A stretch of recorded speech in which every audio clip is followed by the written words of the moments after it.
Hello, and welcome to the second of the four-part video series on our revisions to ISA 240, the auditing standard that deals with the auditor's responsibilities relating to fraud in an audit of financial statements. My name is Isabelle Raiche, and I'm a Senior Manager at the IAASB, and I'm part of the fraud team. In this video, I'll provide you an overview of the key changes in the revised standard that aim to strengthen the auditor risk identification and assessment process as it relates to fraud.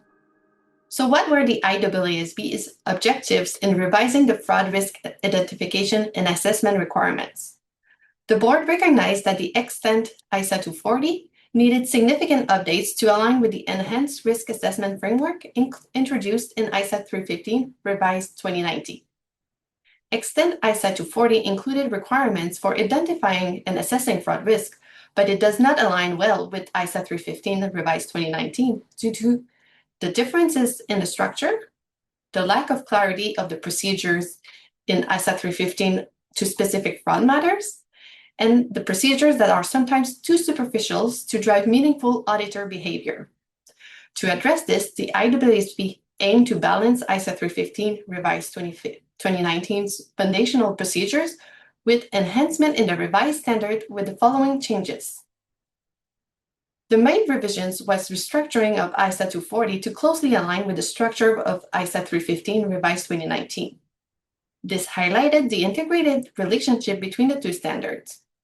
For example, ISA 240 revised now includes the same sections that you will find in ISA 315 revised 2019, such as the risk assessment procedures and related activities, obtaining an understanding of the entities and its environment and the applicable financial reporting framework, and the 5 components of the entity's system of internal control. The requirement included in ISA 240 revised expand on how the relevant requirements in ISA 315 are applied with a fraud lens without duplicating them. To further demonstrate the integrated relationship between the two standards, the revised requirement in ISA 240 often refer to the foundational requirements with the use of the phrase in applying ISA 315 revised 2019. This indicates that the two requirements are to be applied alongside and should not result in two different risk assessments.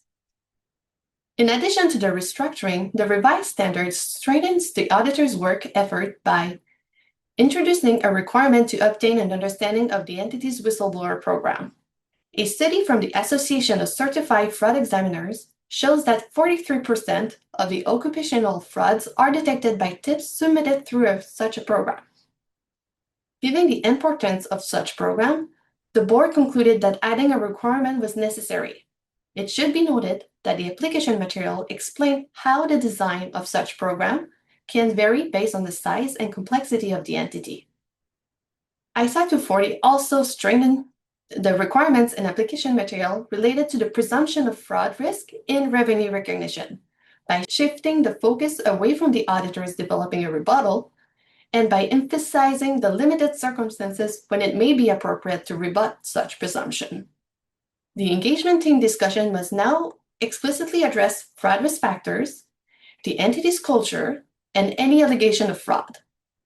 Although there is no requirements to hold multiple discussions, guidance is now included to explain when it may be appropriate to hold additional team discussions and involving specialists. Another change to ISA 240 revised is the additional guidance that explains the relationship between fraud risk factors, inherent risks, and control risks. The revised application clarifies that fraud risk factors may be inherent risks, as insofar as they affect the inherent risk factors, and may be due to management bias. Fraud risk factors may also be control risk factors when they relate to events or conditions that may exist in this entity's system of internal control that provide an opportunity to commit fraud.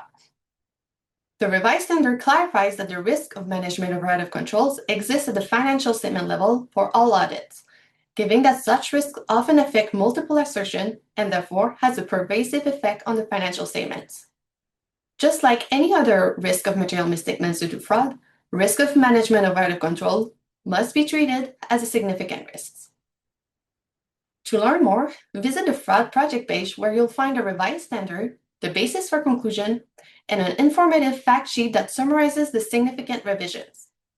Also, check out the other videos in this series on the key changes to ISA 240 Revised, fraud or suspected fraud, and the transparency in the auditor's report. Thank you for watching.